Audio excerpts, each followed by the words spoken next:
नमस्कार, मैं हूं आपका दोस्त विजय विद्रोही। आप मुझसे जुड़ चुके हैं, इसके लिए आप सबका तहे दिल से शुक्रिया। और मैं अगले 8-10 मिनट आपसे जुड़े रहने की कोशिश करूंगा। सीधे बात मुद्दे पर आते हैं और आज भारी भरकम नेताओं की भारी भारी बातें करते हैं। कुल मिलाकर प्रधानमंत्री नरेंद्र मोदी ने कहा है कि वो अकेले सब पर भारी पड़ रहे हैं। कहा नहीं है, कहा कहना ठीक नहीं होगा। उन्होंने बकायदा ऐलान किया है और ऐलान किया है कि वो अकेले सब पर भारी पड़ रहे हैं।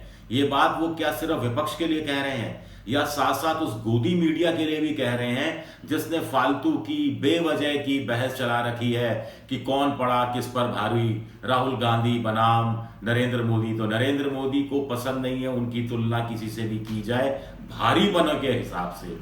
तो उन्होंने ऐलान कर दिया, फैसला कर दिया और गोदी मीडिया को कह दिया कि अब ये बहस चलाना बंद करो। ऐलान हो चुका है, फैसला हो चुका है कि मैं ही भारी हूं, मैं ही भारी था और मैं ही भारी रहने वाला हूं। अब आप सवाल उठाएंगे कि मोदी जी का ये भारीपन है क्या। तो क्या मोदी जी अडानी जी का भार ढोते ढोते भारी हो गए हैं? दोबारा सुनिए। तो क्या मोदी जी अडानी जी का भार ढोते ढोते भारी हो गए हैं या मोदी जी अडानी जी पर लगे आरोपों के बावजूद इस भार को उतारने के लिए तैयार नहीं है और ये अडानी रूपी भार चुनावों में मोदी को बहुत बहुत भारी पड़ने वाला है। आगे सवाल उठता है कि मोदी जी आखिर किस तरह के भारी हैं? क्या वो काम के आधार पर भारी हैं, योजनाओं के नाम पर के काम पर नाम पर भारी है? क्या वो ईडी, इनकम टैक्स और सीबीआई जैसी जांच एजेंसियों के दम पर भारी है? क्या वो अपने लच्छेदार भाषणों के आधार पर भारी है या फिर अपने 15 लाख रुपए मिल जाएंगे जैसे जुमलों के आधार पर भारी है? तय आप कीजिए। मोदी जी पर भार है साहब, बहुत भार है मोदी जी पर। किस तरह का भार है? उनकी सरकार का भार है। सरकार का भार इसलिए है क्योंकि कोई और मंत्री के तो कोई आप शायद नाम भी नहीं जानते होंगे, सब कुछ मोदी जी करते हैं, सारे फैसले करते हैं, तो इतना भार उन पर चढ़ा हुआ है। दूसरा, बीजेपी की जो संगठन है, पार्टी है, उसका भार है। तीसरा, बीजेपी जहां जहां शासन में है, जहां के नकारा निकम्मे मुख्यमंत्री हैं, वहां पर भी बीजेपी को जिताने का विधानसभा चुनाव में बहुत बड़ा भार है मोदी जी पर। चौथा, जहां जहां बीजेपी विपक्ष में है, खेमेबाजी गुटबाजी में उलझी हुई है, वहां का भार भी मोदी जी के कंधों पर है। मोदी जी को ये भार भी कंधों पर उठाना पड़ता है और बचा खुचा समय मिलता है तो विश्व गुरु का भार उनको उठाना पड़ता है। विश्व गुरु का भार, उसमें मजा आता होगा वैसे मोदी जी को। अब मोदी जी भले ही सब पर भारी हो, लेकिन एक वर्ग ऐसा है जो मोदी जी पर भारी है या मोदी जी के भार से दबता नहीं है। आप कहेंगे ये कौन सा तत्व हो सकता है?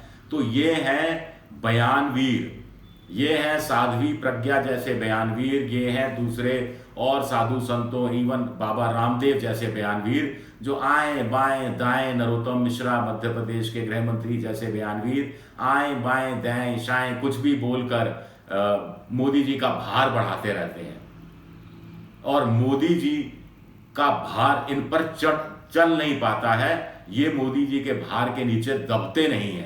ये पता नहीं कैसा भार है। हो सकता है ये भार मोदी जी को वोट दिलाता हो। वैसे तो मोदी जी संघ पर भारी है, बताने की जरूरत नहीं, संगठन पर भारी है, ये बताने की जरूरत नहीं। अब चलते चलते आप कहेंगे साहब विपक्ष की बात नहीं हो पाई, तो विपक्ष की बात कर लेते हैं। क्या विपक्ष मोदी जी के भार के तले दब गया है? एक सवाल। क्या विपक्ष मोदी के भार को कम कर पाएगा? दूसरा सवाल। क्या विपक्ष के आपसी मतभेद उसी पर भारी पड़ रहे हैं? तीसरा सवाल। अंत में, अडानी कांड के आरोप क्या मोदी पर भारी पड़ने वाले हैं? यह सवाल पहले भी उठाया था। क्या मोदी 140 करोड़ जनता के कंधों पर यह भार डाल खुद हल्का होने चाहते हैं? मैं इसलिए कह रहा हूं क्योंकि उन्होंने संसद के अंदर कहा कि 140 करोड़ लोग उनके सुरक्षा कवच के रूप में काम कर रहे हैं। अब जनता की बात आई तो देखिए, जनता तो ये सवाल पूछ रही है, सबसे सारे भारी भरकम नेताओं से सवाल पूछ रही है कि साहब हम पर ये जो महंगाई का बोझ डाल रखा है, हम पर जो ये बेरोजगारी का बोझ डाल रखा है, हम पर ये जो नौकरी जाने के खतरे का बोझ डाल रखा है, इस बोझ से कब हमें मुक्ति मिलेगी सरकार? ये बोझ कब हम पर हल्का होगा सरकार? ये तो बताइए। इस बात का जवाब भारी भरकम किसी नेताओं के पास नहीं है। भले ही वो ये दावा करते फिर रहे हो कि वो भारी हैं, वो अकेले हैं और सबके ऊपर भारी हैं, अकेले अपने दम पर सब पर भारी हैं।